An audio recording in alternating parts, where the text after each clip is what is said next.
Selamat pagi semuanya. Perkenalkan, saya Narciana Manis dengan NIM 2003040122. Saya mahasiswi semester 7 Konsentrasi Ilmu Politik Pasifik Selatan. Di video kali ini saya akan menjelaskan materi yang bertema tentang globalisasi dan imperialisme dengan contoh kasus yaitu globalisasi dan imperialisme negara Australia terhadap negara Fiji.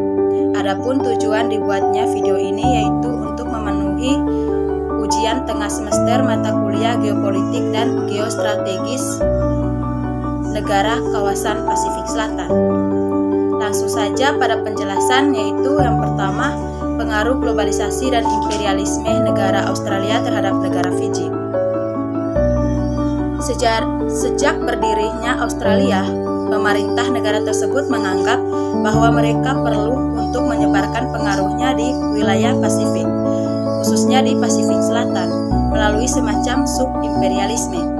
Hubungan politik antara Australia dan kawasan Pasifik saat ini adalah konsekuensi dari kebijakan sub-imperialisme pemerintahan terdahulu, di mana Australia bertindak sebagai pelindung negara-negara Pasifik dengan cara hegemonial yang strategis. Kepentingan Australia untuk menyebarkan pengaruh mereka di wilayah Pasifik seringkali menunjukkan bahwa mereka ingin menjaga keamanan dan meningkatkan ekonomi negara tersebut.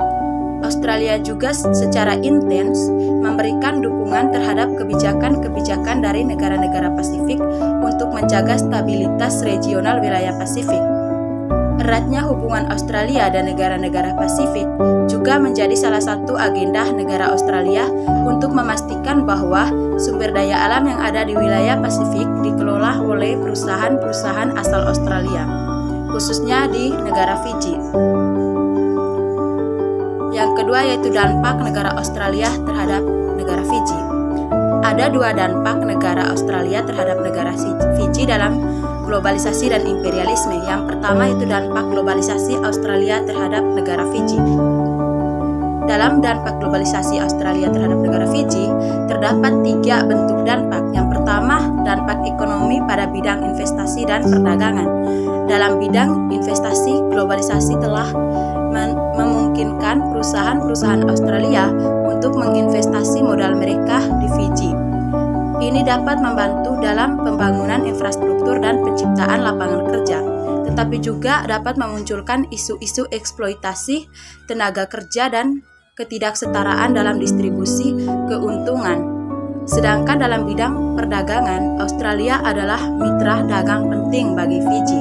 Globalisasi telah membuka akses pasar yang lebih besar bagi produk-produk Fiji, tetapi juga membuat ekonomi Fiji menjadi lebih rentan terhadap fluktuasi pasar global.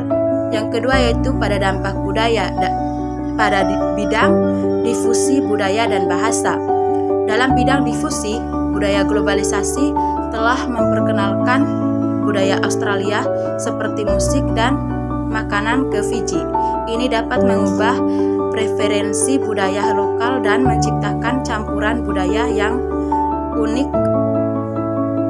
Sedangkan dalam bidang bahasa, globalisasi juga dapat memengaruhi penggunaan bahasa di Fiji. Bahasa Inggris Australia mungkin menjadi lebih dominan dalam bisnis dan komunikasi global, meskipun bahasa Fiji tetap berperan penting dalam kehidupan sehari-hari. Yang ketiga itu pada dampak lingkungan, yaitu pada bidang lingkungan hidup. Dalam bidang lingkungan hidup, globalisasi dapat memengaruhi lingkungan Fiji melalui perubahan dalam pola konsumsi dan produksi, serta peningkatan perdagangan internasional. Hal ini bisa berdampak pada sumber daya alam, polusi, dan perubahan iklim. Yang kedua yaitu terdapat dampak imperialisme Australia terhadap negara Fiji. Dalam dampak imperialisme Australia terhadap negara Fiji, terdapat 5 dampak, yaitu yang pertama penjajahan kolonial. Fiji adalah salah satu wilayah di Pasifik Selatan yang menjadi target penjajahan oleh berbagai negara Eropa dan Australia. Pada abad ke-19, Inggris dan Australia bersaing untuk menguasai Fiji. Pada tahun 1874, Fiji akhirnya menjadi koloni Inggris yang kemudian memengaruhi banyak aspek dalam kehidupan di Fiji, termasuk pemerintahan, hukum, dan budaya. Yang kedua yaitu eksploitasi sumber daya. Selama masa penjajahan, Australia dan Inggris mengambil keuntungan dari sumber daya Fiji, terutama gula dan kayu. Gula menjadi produksi utama atau produk utama yang diekspor dari Fiji, dan eksploitasi tenaga kerja dari penduduk asli Fiji yang dikenal sebagai Fijian, serta kontrak kerja paksa yang membawa pekerja dari India yang dikenal sebagai orang India Fiji menjadi salah satu aspek penting dari ekonomi kolonial.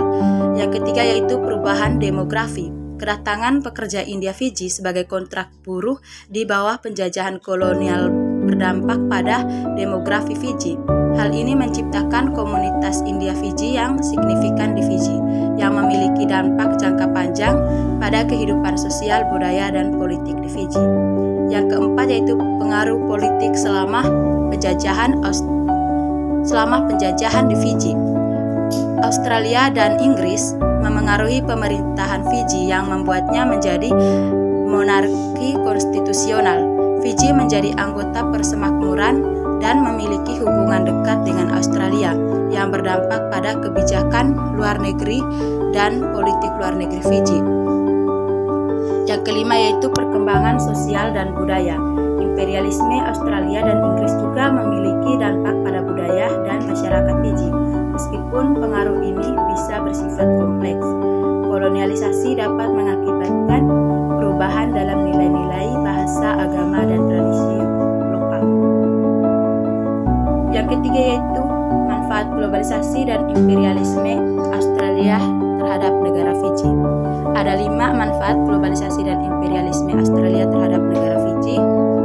Yang pertama yaitu akses ke pasar internasional di Fiji.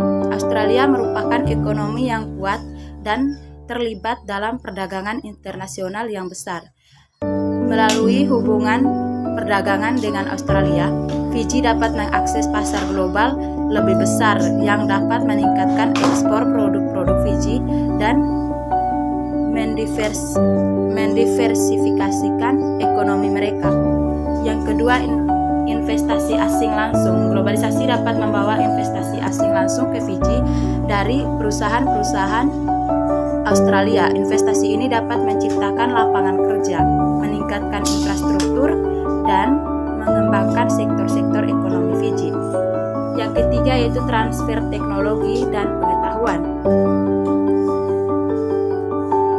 Australia memiliki sektor teknologi yang maju dan institusi pendidikan tinggi yang berkualitas. Melalui globalisasi, Fiji dapat memanfaatkan transfer teknologi dan pengetahuan dari Australia yang dapat meningkatkan produktivitas dan kemampuan inovasi di Fiji. Yang keempat yaitu pariwisata Australia. Australia adalah salah satu pasar utama bagi pariwisata di Fiji.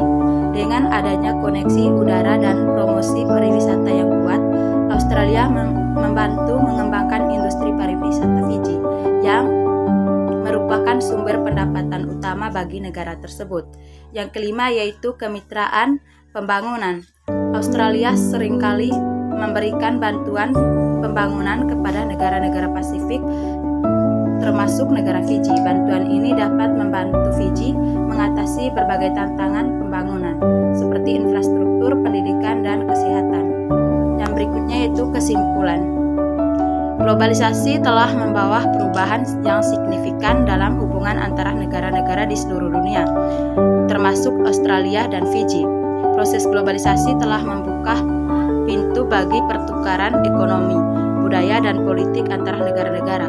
Namun, seiring dengan manfaat ekonomi, hubungan Australia-Fiji juga telah memunculkan isu imperialisme. Australia dalam upayanya untuk memperluas pengaruhnya di kawasan Fiji telah melakukan campur tangan dalam urusan dalam negeri Fiji dan memiliki kepentingan politik yang kuat di sana. Imperialisme Australia di Fiji dapat terlihat dalam bentuk investasi politik, ekonomi, dan budaya. Hal ini dapat menciptakan ketidakseimbangan dalam hubungan bilateral dan menimbulkan ketegangan antar